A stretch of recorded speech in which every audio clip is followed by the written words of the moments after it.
Alors, je suis ce matin au Conseil économique et social pour une visite de courtoisie à cette institution constitutionnelle et à ses membres, notamment au vice-président, puisque j'ai été élue présidente de la Haute Cour de justice et dans la tradition, les nouveaux élus ou les nouveaux nommés à la tête des hautes juridictions ou des institutions constitutionnelles font des visites de courtoisie aux différentes institutions.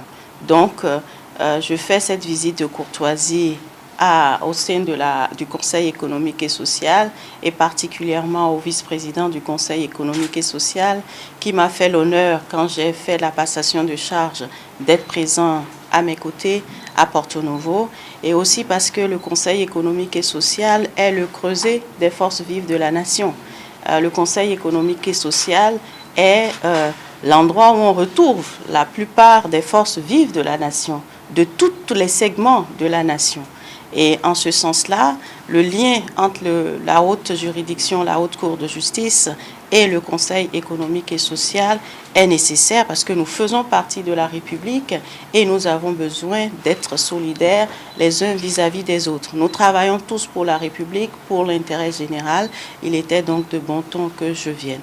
Par suite, ma présence est aussi pour appeler l'attention des membres du Conseil économique et social sur le rôle de la Haute Cour de justice, qui est une institution parfois un peu oubliée parce que justement, elle n'est pas dans la dynamique des procès réguliers comme la plupart des autres hautes juridictions.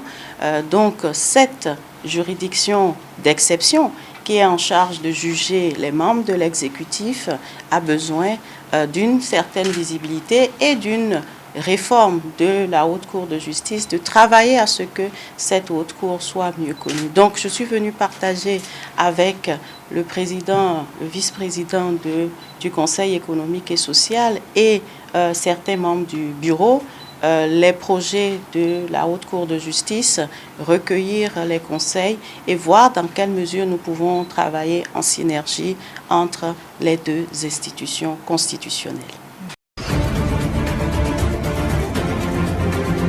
Ce matin, nous avons été reçus en audience par le vice-président du Conseil économique et social. C'est l'association et développement de la commune d'Atiémé, dénommée Minedi. Nous sommes venus d'abord présenter, on a saisi l'occasion pour venir présenter les vœux, pour venir présenter les condoléances au vice-président suite au décès du président du Conseil économique et social. Après ça, nous sommes venus lui présenter le programme de la fête identitaire de la commune d'Atiémé qui se déroule chaque week-end de Pâques de chaque année. Et cette année, les festivités vont commencer à partir du samedi 30 et vont se terminer le dimanche 31. Alors nous sommes venus lui remettre le programme. En même temps, nous avons remercié le Conseil économique et social pour tout ce qu'il fait dans le cadre économique et social pour notre commune. Notre commune Atiémé qui a des problèmes d'inondation, soit par les pluies, soit par la crue du fleuve Mono. Alors donc, le Conseil économique et social a œuvré pour faire connaître les difficultés de notre commune, ce qui a fait qu'actuellement, aujourd'hui ou dans le budget de cette année, le gouvernement a pris en compte la voie principale qui permet aux populations de vaquer à leurs occupations, ça va aller au champ et à nos enfants d'aller à l'école et d'aller dans les marchés. Alors, donc, nous sommes venus présenter cette situation au Conseil économique et social. En même temps, nous avons invité le Conseil économique et social, le vice-président et les autres conseillers à venir nous assister ou bien à venir faire marquer de leur présence la fête qui doit se dérouler ce week-end-là parce que Atiémé regorge d'assez de potentialités et nous les avons invités pour que les populations puissent, les autorités puissent prendre en compte les difficultés de notre commune.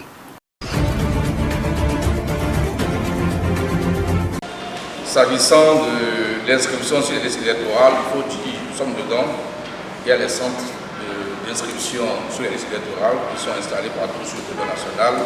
Il faut dire que l'inscription sur les listes électorales est un devoir pour tout professionnel des médias remplissant les conditions. Elle ne se fait pas catégorie. Presse écrite, audiovisuelle, un technicien des télécommunications. Les conditions, vous les connaissez déjà, on va les rappeler ici. Quelles sont les conditions d'éligibilité et de déclaration de candidature? Elles sont prévues à l'article 16 de la loi relative à la RAC et reprécisées à l'article 21 de la décision portant cadre juridique.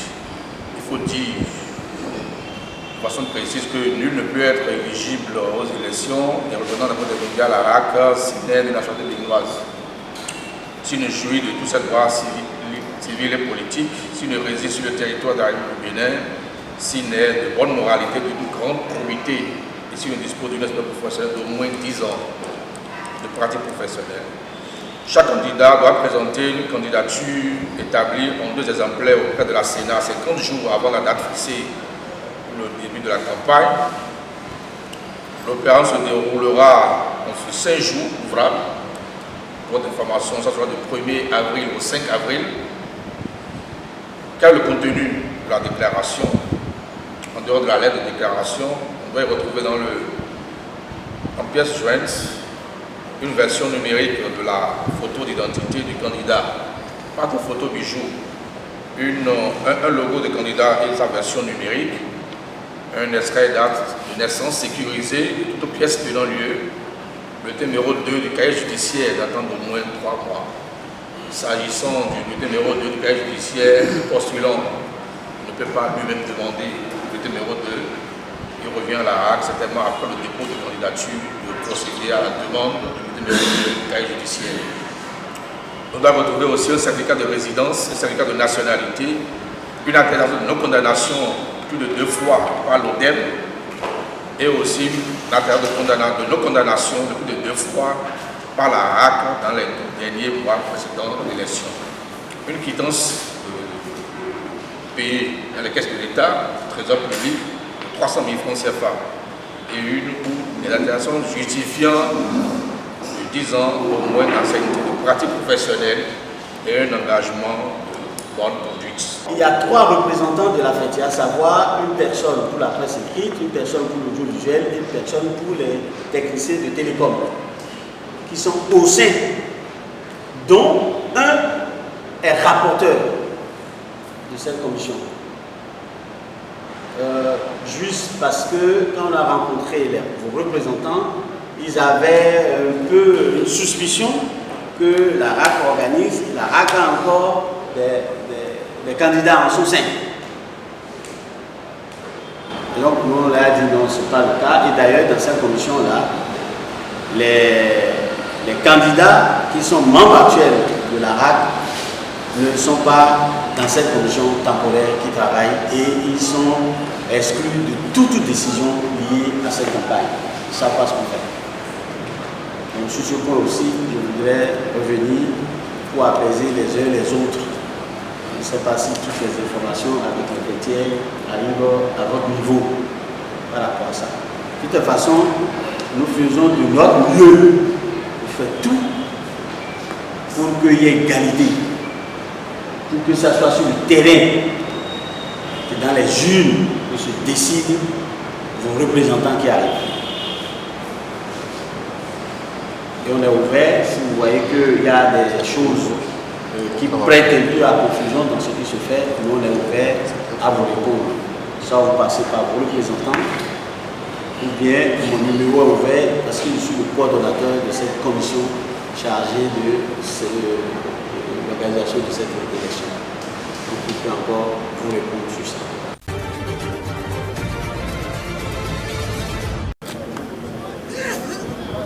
Un tribunal de l'État de Borno au Nigeria a ordonné jeudi la libération de 313 personnes détenues par l'armée pour leur appartenance supposée au groupe islamiste Boko Haram. Selon les enquêteurs, aucune preuve n'a été trouvée contre les suspects. Le lieu où ils étaient détenus ainsi que la durée de leur garde à vue n'ont pas été dévoilés. Les 313 personnes seront mises à la disposition du gouvernement de l'État de Borno et pourraient bénéficier d'un programme de réhabilitation, passage nécessaire avant leur réinsertion au sein de la communauté. En 2009, Boko Haram a lancé une insurrection visant à mettre en place un État islamique au Nigeria. Le groupe est notamment connu pour avoir enlevé plus de 270 écolières de Chibok en 2014, suscitant l'émoi de la communauté internationale.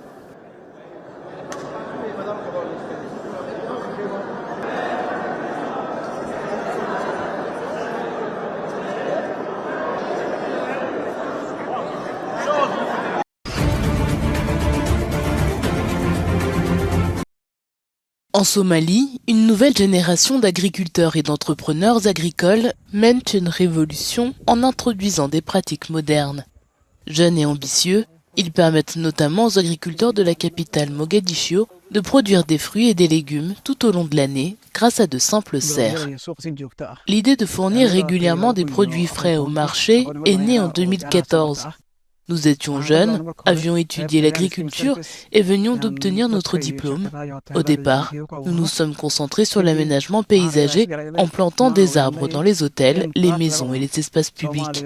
Cependant, nous avons constaté que la plupart des légumes consommés à Mogadiscio étaient importés de l'étranger. Cela nous a poussés à nous lancer dans l'agriculture intelligente en utilisant des serres et des systèmes d'irrigation avec pour objectif de fournir des produits au marché tout au long de l'année.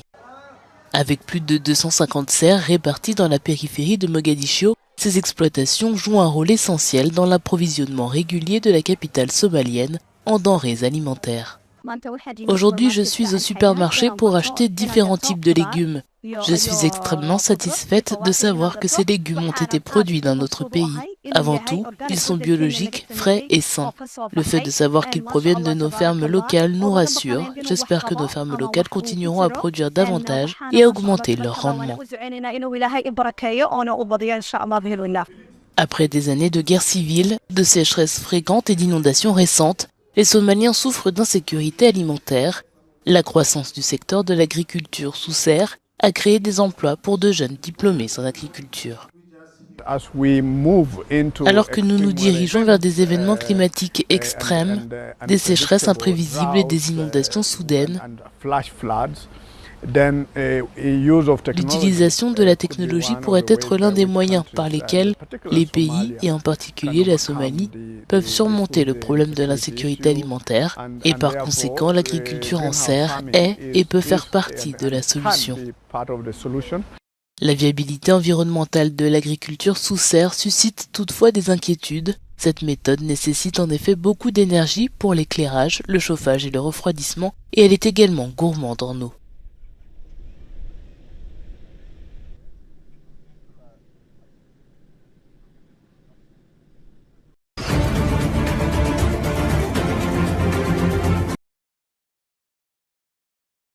Au moins 11 personnes ont été tuées par le cyclone Gaman qui a frappé au nord de Madagascar mercredi à l'aube, selon les autorités locales.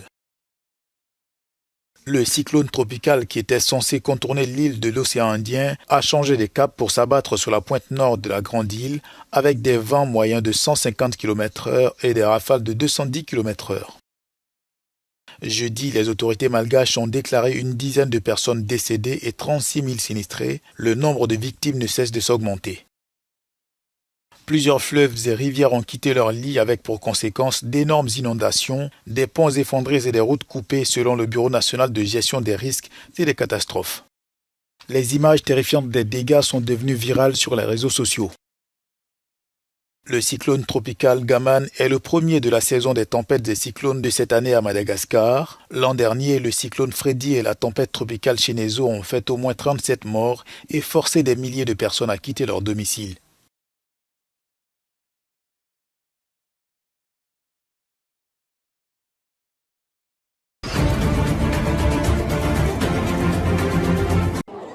Le monde a gaspillé 19% de sa nourriture produite en 2022.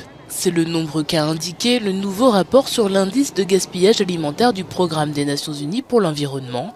19%, c'est environ 1,05 milliard de tonnes métriques de nourriture gaspillée, alors que 783 millions de personnes sont continuellement confrontées à la faim dans le monde. Actuellement, de nombreux endroits font face à des crises alimentaires de plus en plus graves. La guerre entre Israël et le Hamas et la violence en Haïti ont aggravé la crise, les experts estimant que la famine est imminente dans le nord de la bande de Gaza et qu'elle approche en Haïti. Ce rapport, qui suit les progrès réalisés par les pays pour réduire de moitié le gaspillage alimentaire d'ici 2030, a été publié mercredi. Il indique que de nombreux gouvernements, groupes régionaux et industriels ont recours à des partenariats publics-privés pour réduire le gaspillage alimentaire et sa contribution au stress climatique et hydrique. C'est notamment le cas au Kenya où des organisations à but non lucratif comme Food Banking Kenya œuvrent à la redistribution des denrées alimentaires, y compris le don des excédents alimentaires aux banques alimentaires et aux organisations caritatives.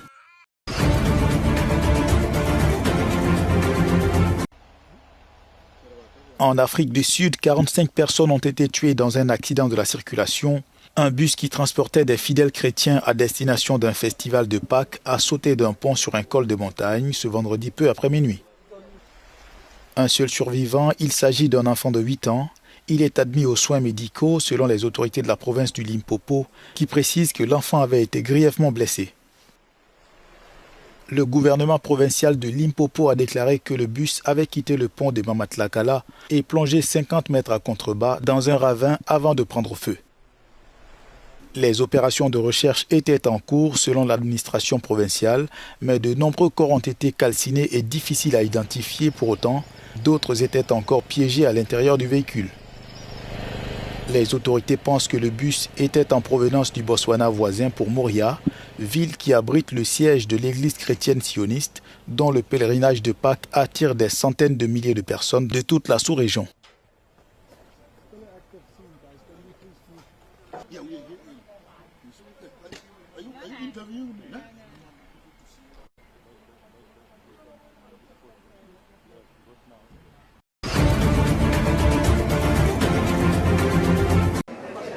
L'inflation frappe l'Algérie en pleine période du Ramadan, avec un taux atteignant 9,53%, rendant les produits inabordables pour de nombreux citoyens. Dans les marchés d'Alger, les prix exorbitants sont ressentis avec intensité. Moustapha Bali, fonctionnaire, exprime le désarroi général. Chaque année, pendant le Ramadan, les prix augmentent. Les tomates sont passées de 120 à 140 dinars par kilo. La viande coûte désormais 2600 dinars le kilo, c'est trop cher. Nos salaires ne suffisent pas à couvrir nos besoins. Pour répondre à la demande croissante, certains commerçants sont contraints d'importer leurs marchandises d'Europe. Le gouvernement algérien a ainsi mis en place un marché subventionné à Alger pour rendre les produits plus abordables. L'initiative du marché solidaire est une bonne chose car elle aidera à réduire les prix. Si l'on compare avec les marchés conventionnels, ici les prix sont plus bas, d'environ 20%. Si cette initiative s'attaque à la problématique de la hausse des prix alimentaires, l'analyste économique Nabil Djema met en garde contre l'ampleur de l'inflation qui touche tous les secteurs. Il y a une inflation de 9,53% sur toutes les matières premières et les produits manufacturés, notamment les produits agricoles tels que la semoule de blé. Les prix ont augmenté et en économie, lorsque l'inflation augmente, les prix augmentent automatiquement. Malgré les efforts déployés par l'Algérie pour surmonter les défis économiques, les citoyens demeurent préoccupés par l'augmentation constante de la pression sur leur pouvoir d'achat.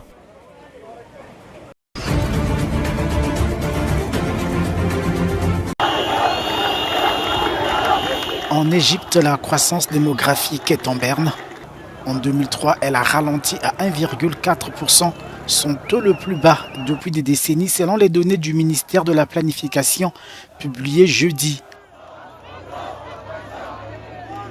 L'Égypte est le pays le plus peuplé du monde arabe avec 106 millions d'habitants selon l'agence officielle des statistiques. La baisse de la démographie est plutôt une bonne nouvelle pour le gouvernement.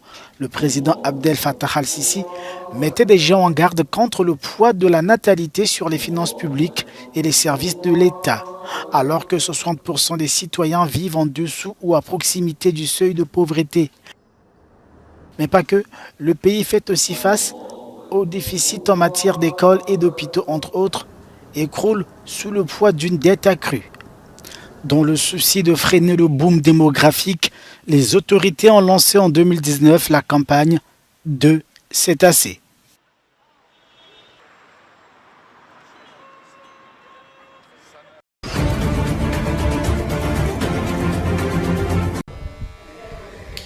Les législateurs français sont en plein débat sur un projet de loi visant à interdire la discrimination fondée sur la texture, la longueur, la couleur ou le style de cheveux.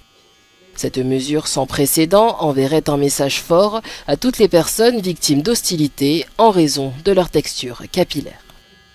Je déplorais déjà à l'époque, quand j'étais plus jeune, qu'il n'y avait pas effectivement des structures, des salons, pour, même des produits capillaires. On a eu une période où on était malheureusement obligé de prendre des produits pour les cheveux européens, qui n'est pas du tout adapté à nos cheveux. Donc je suis ravie aujourd'hui que effectivement les choses se démocratisent, que les choses bougent. Et je suis d'autant plus contente et avertie du sujet que j'ai une fille qui est métisse. Donc je me dis, elle va grandir, ça ne sera plus un sujet. Les partisans du projet de loi espèrent qu'il aidera les Français noirs à embrasser leurs cheveux naturels, souvent stigmatisés comme étant épais et indisciplinés. Pour la coiffeuse Olive Rey-Jampou, ce projet va bien au-delà des cheveux. Ce n'est pas qu'une question de cheveux. Cette loi peut aider les gens à se défendre lorsqu'on leur demande de lisser leurs cheveux. Ils pourront dire non, ce n'est pas légal. Vous ne pouvez pas me demander ça car ça n'a rien à voir avec mes compétences professionnelles. Même si certaines personnes pensent que c'est superficiel, je pense que c'est essentiel. Proposé par Olivier Servat, le projet de loi s'inspire de législations en vigueur dans plusieurs États américains. Le député explique que cette loi vise à interdire la discrimination contre les personnes ne répondant pas aux normes eurocentriques. Je suis en train de penser à ce moment à toutes les personnes qui, en entreprise, ont fait l'effort de se lisser les cheveux pour être recrutées et que depuis 1 an, 2 ans, 3 ans, 5 ans, 10 ans, 15 ans, elles veulent maintenant revenir aux cheveux naturels. Et quand elles veulent faire ça, on leur dit, tiens, aujourd'hui c'est le paillasson sur la tête, aujourd'hui c'est Bob Marley. Alors elles pourront dire, attention, monsieur l'employeur, eh bien ceci est une discrimination et c'est passible de sanctions de prison et d'amende. Après avoir été approuvé à l'Assemblée ce jeudi, le projet de loi est désormais entre les mains du Sénat, où il sera confronté à l'opposition des législateurs conservateurs, qui voient en lui une tentative d'importer des concepts américains en France.